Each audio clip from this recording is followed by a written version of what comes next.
Halo teman-teman semua, jumpa lagi dengan channel saya, Percona Sailendra. Gimana kabar kalian semua? Semoga kalian sehat-sehat selalu. Kali ini kita akan meng-spoiler kisah Renegade Immortal episode ke-16. Dan gak usah berlama-lama lagi, kita langsung gaspol aja.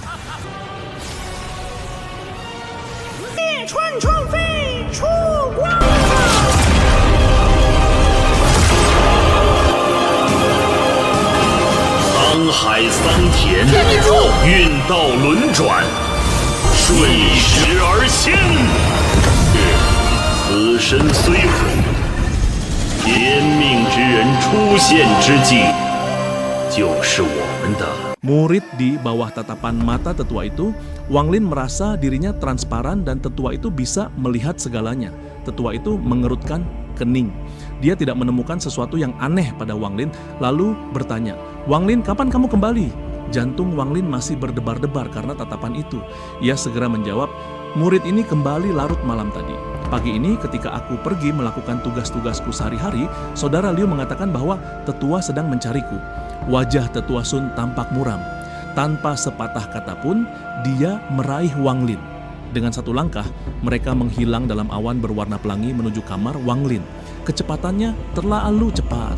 Wang Lin merasa seperti tercekik, tetapi untungnya perjalanannya sangat singkat. Ketika mereka tiba di kamar Wang Lin, tetua Sun melempar Wang Lin ke samping dan mengamati ruangan dengan indera ilahinya. Apa ini? Tetua Sun beranjak ke samping tempat tidur Wang Lin dan menemukan labu yang biasa digunakan Wang Lin untuk menyimpan air mata air. Wang Lin tampak tenang di permukaan, tetapi jantungnya berdebar kencang dan dia segera mencoba mencari kata-kata yang tepat untuk diucapkan. Tetua Sun mempelajarinya cukup lama, lalu menoleh ke Wang Lin dan bertanya, "Wang Lin, apa yang kau simpan di dalam labu ini?" Wang Lin mencoba berpura-pura bodoh dan berkata, "Penatua, labu ini diisi dengan air mata air dari gunung. Air mata air ini sungguh menakjubkan. Setiap kali aku lelah, yang harus kulakukan hanyalah minum sedikit dan aku akan segera merasa segar. Ketika aku masih kecil, aku membaca sebuah buku yang mengatakan bahwa semua yang digunakan oleh para dewa adalah baik. Aku tidak menyangka bahkan air mata air ini bisa sehebat ini. Penatua, jika kau menginginkan air mata air ini, ada 10 tong penuh di rumah persediaan. Setiap tong itu seukuran rumah. Semua air itu diambil olehku." Tetua Sun membuka labu itu dan menciumnya. Tiba-tiba raut wajahnya berubah dan dia berkata dengan penuh semangat, "Siapa yang bertanya kepadamu tentang mata air itu? Cepat beritahu aku di mana kamu menemukan labu ini." Wang Lin tercengang. Dia bertanya dengan polos, "Penatua, ada apa dengan labu itu? Aku melihatnya mengapung di sungai ketika aku pergi mengambil air. Kupikir labu itu terlihat cukup bagus, jadi aku mengambilnya dari air." Tetua Sun menyipitkan matanya dan menatap Wang Lin dengan saksama. Ia menyentuh labu itu dan berpikir, ada banyak sekali energi spiritual di dalam labu ini. Jika seorang manusia meminum air yang tersimpan di dalam labu ini, meskipun mereka tidak akan dapat menyerap banyak energi spiritual, air itu tetap akan menyegarkan mereka. Ia tampaknya tidak berbohong. Labu ini benar-benar sia-sia baginya. Jika ini digunakan untuk membuat pil abadi, efeknya pasti bagus. Ada kemungkinan besar bahwa kematian rumput biru dan bunga malam ungu ada hubungannya dengan labu. Mungkin mereka adalah musuh alami. Hal ini tidak dapat dipastikan tanpa pengujian lebih lanjut. Menghentikan pikirannya di sana, ekspresinya tiba-tiba berubah dan dengan hati-hati melihat labu itu. Dia mengerutkan kening dan menatap Wang Lin dengan dingin. "Wang Lin, kamu benar-benar berani. Kamu berani berbohong kepada seorang tetua. Sepertinya kamu tidak ingin tinggal di sekte Hang Yue lagi." Wang Lin menunjukkan wajah bingung. Dia segera menjawab, "Penatua, aku tidak berbohong padamu. Benar-benar ada 10 tong penuh air mata air di rumah persediaan." Tanpa membiarkan Wang Lin selesai berbicara, Tetua Sun tertawa marah dan berkata, "Kau masih bersikap polos padaku? Aku bertanya padamu tentang labu itu. Labu ini sepertinya baru saja patah dari pohonnya. Wang Lin, aku akan memberimu satu kesempatan terakhir untuk memberitahuku di mana kau mendapatkan labu ini, atau aku akan menendangmu keluar dari sekte Hang Yue hari ini." Wajah Wang Lin menunjukkan ekspresi marah.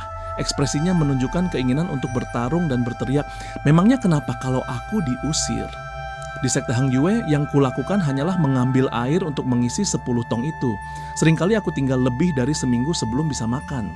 Kalau bukan karena ubi jalar yang diberikan ibuku, aku pasti sudah mati kelaparan. Ini bukan kultivasi, ini hanya penyiksaan. Saya sudah berusaha keras untuk mengambil labu itu dari sungai. Kalau kamu mau, ambil saja. Kenapa saya bilang saya berbohong? apa hubungannya labu yang masih ada sulurnya dengan saya? Mungkin ada yang mematahkannya dari sulurnya dan melemparkannya ke air. Kamu bertanya kepada saya, tetapi kepada siapa saya akan bertanya tentang hal itu?" Tetua Sun melihat ubi jalar yang tersisa, lalu melihat labu. Dia merenung sejenak dan berpikir, meskipun aku menginginkan labu ini mencuri harta karun murid kehormatan dan kemudian mengusirnya akan sangat memalukan. Akan sangat buruk jika berita ini menyebar. Reputasiku akan hancur, dan jika orang lain di sekte mengetahui tentang labu ini, aku tidak akan dapat mencegah mereka mengambilnya. Anak ini masih berbohong kepadaku. Pasti ada lebih banyak labu seperti ini. Jika aku bisa mendapatkan semuanya, keterampilan pembuatan pilku akan meningkat 1 tingkat lagi. Memikirkan hal ini, dia tiba-tiba berubah menjadi ekspresi terkejut dan berseru, "Kau benar-benar mengalami masa sulit, Nak. Aku tidak tahu bahwa kau tidak makan selama seminggu penuh. Sekarang setelah aku mengetahui masalah ini, aku akan mengatasinya. Bahkan murid kehormatan tetaplah murid sekte Heng Yue." Setelah selesai berbicara, dia melihat Wang Lin masih marah. Dia tertawa dingin pada dirinya sendiri tetapi berkata dengan ramah, "Wang Lin, aku menginginkan labu ini tetapi aku ingin memperlakukanmu dengan baik. Apakah kamu ingin menjadi pembantuku?" Wang Lin bergumam, "Aku tidak mau. Pembantu sama saja dengan pembantu. Kalau ayahku tahu aku jadi pembantu, dia pasti akan memukuliku sampai mati." Tetua Sun hampir kehilangan kesabarannya. Ia ingin menghajarnya sampai mati sebelum ayah Wang Lin sempat melakukannya. Meskipun ia berada di peringkat terbawah generasi kedua, jika ia berkata sedang mencari pembantu di sekte, semua murid kehormatan akan berbondong-bondong untuk menduduki posisi tersebut. Sambil menahan amarahnya, dia berteriak, "Baiklah, aku akan menerimamu sebagai muridku. Aku akan pergi memberitahu patriark sekarang. Kau berkemaslah, lalu datang dan tunggu aku di kebunku." Setelah selesai berbicara, dia berjalan keluar dari kamar Wang Lin. Dengan satu langkah, awan muncul saat dia langsung menuju ke patriark. Ketika dia pergi, ekspresi Wang Lin menjadi gelap. Dia mencibir dalam hati, orang tua ini punya motif tersembunyi. Di permukaan, dia menerimaku sebagai murid, tetapi sebenarnya dia hanya menginginkan lebih banyak labu. Wang Lin merenungkan hal ini sejenak, lalu terkekeh. Dia hanya menginginkan beberapa labu. Ada banyak labu di gunung.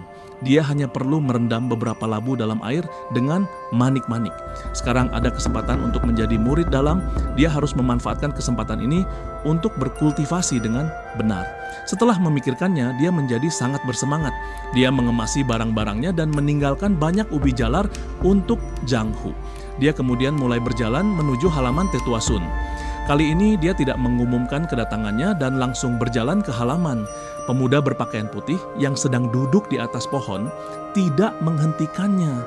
Dia sudah menerima berita bahwa Tetua Sun telah menerima Wang Lin sebagai murid. Pemuda itu tertawa, berkata pada dirinya sendiri, "Seorang guru sampah menerima murid sampah. Ini sangat pantas."